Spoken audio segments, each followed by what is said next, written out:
Viewers வணக்கம். ஸ்ரீ காசி செல்வம் YouTube channel Erode. இன்றைக்கி நெல்லிக்காய் ஊறுகாய் தயாரிக்கிறது எப்படிங்கிறது இந்த வீடியோவில் சொல்கிறேன். சிம்பிளாக ஒரு ஆளுக்கு தேவைங்கிற ஒரு ஊறுகாய் 2-3 நாளைக்கு வச்சு சாப்பிட்லாம். நல்லெண்ணெய் தான் செய்கிறோம். நல்லெண்ணெய், நெல்லிக்காய், வெந்தயம், கடுகு, இவ்வளவு தான் தேவை. வேறு எதுவுமே தேவையில்லை. வரமிளகாய் 2 இருந்தால் போதும் காரத்துக்கு. பாருங்கள், கடைவீதி போய் நானே செலெக்ஷன் பண்ணி ஒரு நல்ல நெல்லிக்காய், ஒரு பெரிய நெல்லிக்காயில் ஒரு 6 நெல்லிக்காய் செலெக்ஷன் பண்ணி எடுத்துகிட்டு வந்தேன். அதை கொண்டு வந்து ஒரு நல்ல வடை சட்டியில் வச்சு அந்த நெல்லிக்காயில் நல்லா தண்ணி மூழ்கிற அளவுக்கு தண்ணி ஊற்றிடுங்க. நல்லா மூழ்கிற அளவுக்கு வற்றி போகிற அளவுக்கு அதை நம்ம ஹீட் பண்ண போகிறோம். இப்போ வந்து இந்த நெல்லிக்காயில் மஞ்சத்தூள் ஒரு சிட்டிகை போட்டுக்கலாங்க. மஞ்சத்தூள் நல்லா போட்டுட்டு கலர்ஃபுல்லாக இருக்கும் நல்லா நெல்லிக்காய். அதுக்கடுத்தது தேவையான அளவு உப்பு, கல் உப்பு போட்டுக்கிறது நல்லது. சால்ட்டு தேவையில்லை, ஏன்னா நம்ம வேகும் போது அது கரைஞ்சிரும். அதனால் இப்போ அடுப்பை நம்ம பற்ற வச்சுக்கிறோம்.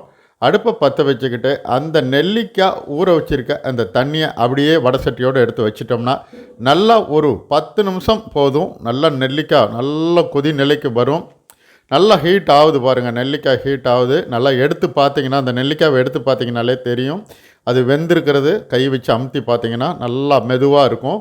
சாஃப்டாக ஆகிடுச்சு. இந்த பாருங்கள், ரெடி ஆகிடுச்சு. நெல்லிக்காயெல்லாம் வெடித்து நல்லா தண்ணி சுண்டி போய் நல்லா ட்ரையில் ஆகிடுச்சுங்க. இப்போ வடை சட்டியில் பார்த்தீங்கன்னா தண்ணி சுத்தமாக இல்லை.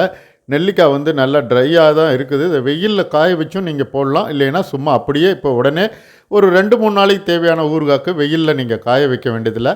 அந்த நெல்லிக்காய்க்குள்ளே இருக்க விதையெல்லாம் நீங்கள் அமுத்தி எடுத்துடலாம். உடனே ஈஸியாக இருக்கும், சிம்பிளாக இருக்கும்.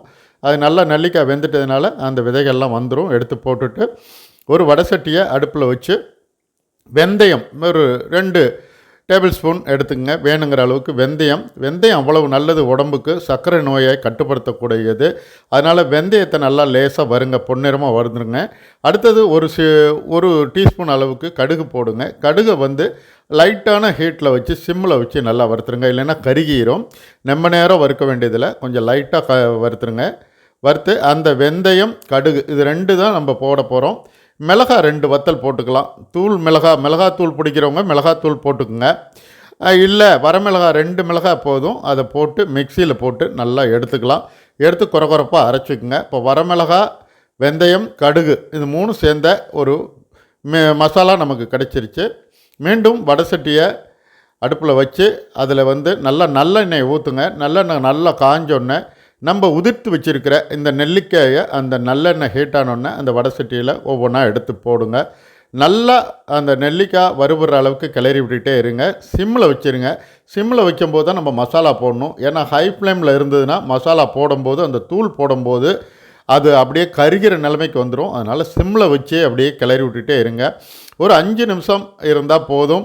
உங்களுக்கு நெல்லிக்காய் ஊறுகாய் ரெடி ஆயிரும். அழகாக அந்த அரைச்சி வச்ச அந்த பொடியெலாம் போட்டு நல்லெண்ணெய் நல்லா கொதித்து வரும்போது லேசாக நீங்கள் உப்பு போட்டுங்க. மறுபடியும் ஏற்கனவே உப்பு போட்டோம், இருந்தாலும் கொஞ்சம் உப்பு போட்டுங்க. தூள் உப்பு போட்டுங்க. நல்லா டேஸ்ட்டு வேணுங்கிற அளவுக்கு போட்டுக்குங்க. பெருங்காயம் வேணாலும் ஒரு டீஸ்பூன் போட்டுக்கலாம். தேவையானங்கிற அளவுக்கு பெருங்காயம் போட்டுங்க. தொடர்ந்து எனக்கு ஆதரவு கொடுங்க. ரெடி நெல்லிக்காய் ஊறுகாய். சாப்பிட்டு எனக்கு சொல்லுங்கள்.